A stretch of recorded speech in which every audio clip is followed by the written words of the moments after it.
Avec plusieurs jours de retard, je vous souhaite une excellente année, qu'elle soit remplie de lectures merveilleuses, que vous fassiez tous vos projets, tout ça. Et puis pour bien commencer l'année, je vous offre un bal de givre à New York avec l'un de mes auteurs préférés.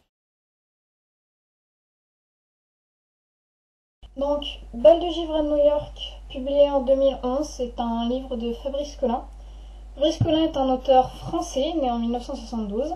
Il a publié de nombreux livres, nouvelles, BD, etc., comme La malédiction Maldaven, Le maître des dragons, Les étranges Sherlock Holmes, et ces 2 dernières années, Seconde vie et 49 jours. C'est plutôt l'inverse. Il a aussi reçu 3 grands prix de l'imaginaire. C'est un très très bon auteur. Mais tout d'abord, parlons de l'histoire. Elle se déroule dans un New York futuriste, car l'on évoque des grands ponts qui relient les buildings entre eux. C'est l'œuvre de Cyrus Claramont, le célèbre architecte de New York, et l'histoire racontée est celle de sa fille. Le roman s'ouvre lorsque Anna manque de se faire renverser par la voiture du richissime héritier Seth Smith, nommé Winter. Comme on pourrait s'y attendre, c'est le grand amour, le coup de foudre et tutti quanti, mais c'est absolument pas un roman cucu d'après-midi qui va se dérouler. Le malaise commence à s'installer lorsque le Masque, un criminel notoire, refait son apparition en enlevant les jeunes filles et en laissant sur les murs de la ville de drôles de phrases dont je ne dirai rien de plus.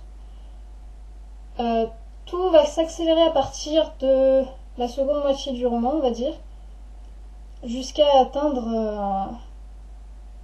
un point où Anna va se dire est-ce que je fais confiance à Winter ou non. Et la fin est simplement sublime. Il est très rare que je lise des romans 2 fois, principalement parce que je n'en ai pas besoin ou parce que je considère qu'une fois c'est la bonne, faut pas essayer de revoir quelque chose. Mais là, s'il y a bien un roman qu'il faut relire 2 fois, c'est celui-là.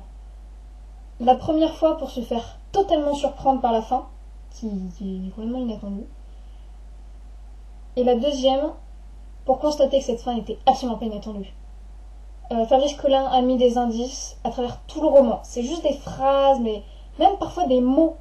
Mais toute la fin, quand on la connaît, la fin, et ben on se dit bah oui, mais c'est évident, pourquoi j'y ai pas pensé, on parle de ça tout le temps, mais tout le temps. Et donc il est fantastique. Ce bouquin est fantastique. À présent, parlons de l'écriture, si vous le voulez bien. C'est un roman écrit à la première personne du singulier. D'habitude, je n'aime pas cette première personne parce que je trouve que ça fait passer le héros pour un imbécile ou un monstre sans cœur. Et là, pour tout vous dire, mais je m'en souvenais même plus. Tellement c'est totalement adapté à l'histoire.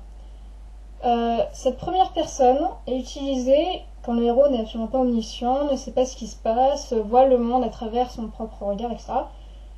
Et oui, c'est exactement ce qu'on trouve là. Anna n'est pas omnisciente. Et elle recherche ce savoir pour comprendre sa vie qui part pas en vrille, mais elle sait plus ce qui se passe. Et on voit à travers son regard que oui, elle ne sait plus ce qui se passe. Mais on ne sait même plus vraiment ce qu'elle voit. Ce qu'elle pense, elle se doute même de ses propres pensées. Et tout ça est merveilleusement bien retranscrit avec cette première personne. Le style, quant à lui, est simple. Bon, c'est pas du Flaubert, hein, faut pas exagérer non plus, mais c'est très bien écrit quand même. Les phrases sont très courtes, mais c'est fait pour, parce que c'est comme des points. Ça assène les choses de manière franche. Ça ne fait pas dans la dentelle. Et quand ça fait dans la dentelle pour les descriptions, c'est tout aussi somptueux. Et pour vous démontrer ça, rien de mieux qu'un peu de lecture. Comme vous pouvez le voir, j'en suis à peu près au milieu. Je vous rassure, pas de spoil. C'est juste le passage qui m'a le plus marqué lors de ma première lecture. Celui où le malaise commence vraiment et puis on se dit ça va très mal se terminer tout ça. Juste pour résumer, Anna se trouve chez les Seth Smith et prend l'ascenseur en compagnie de la sœur de Winter, Iris. Les portes se refermèrent. « Je danse !» déclara-t-elle tout de go sans que je lui ai posé la moindre question. Elle enfonça le bouton du rez-de-chaussée. « Je danse !» reprit-elle comme si je n'avais pas entendu. « Je danse seule, et c'est foutrement agréable.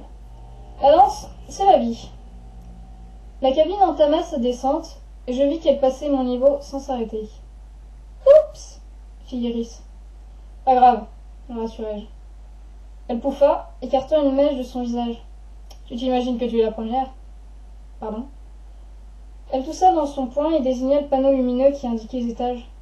« Gloria, fit-elle alors que nous passions le 29e.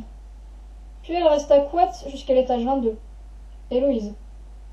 Je demeurai interloquée. Une nouvelle fois, elle montrait le panneau. Géline, énonça-t-elle au niveau du 17e. Elle éclata de rire. Ah, si tu voyais ta tête. Je voulus répliquer. Elle pointa un chiffre du doigt. Le 14. Charlotte Anne. C'était un jeu pour elle. Un jeu dont je ne comprenais pas les règles et auquel elle n'avait pas la moindre intention de m'initier. Frances, ajouta-t-elle alors que nous quittions le 4e étage. Enfin, les portes s'ouvrirent. Sans même m'accorder un regard, la jeune femme sortit en lissant les pans de sa mini-jupe. Bonne chance! Un claquement, et je repartis vers les sommets. Il est temps de passer à l'action, disait la voix dans mon esprit. Mon mal de crâne était revenu. Voilà, j'ai terminé. J'espère que ça vous aura convaincu de lire ce magnifique bel de givre à New York. S'il y a bien une chose que je peux vous conseiller, c'est de lire Fabrice Collin. C'est un auteur vraiment génial, et français qui diffusait, et je pense que c'est important de lire des livres qui sont écrits par chez nous. Puis si vous avez aimé ma vidéo, n'hésitez pas à la partager ou à mettre un petit pouce vert. N'hésitez pas non plus à la commenter en faisant part de vos critiques ou de vos suggestions. Même si je les traite pas tout de suite, je les note, je les oublie pas, promis. Puis je vous souhaite de très bonnes lectures jusqu'à la prochaine fois. Bon revoir.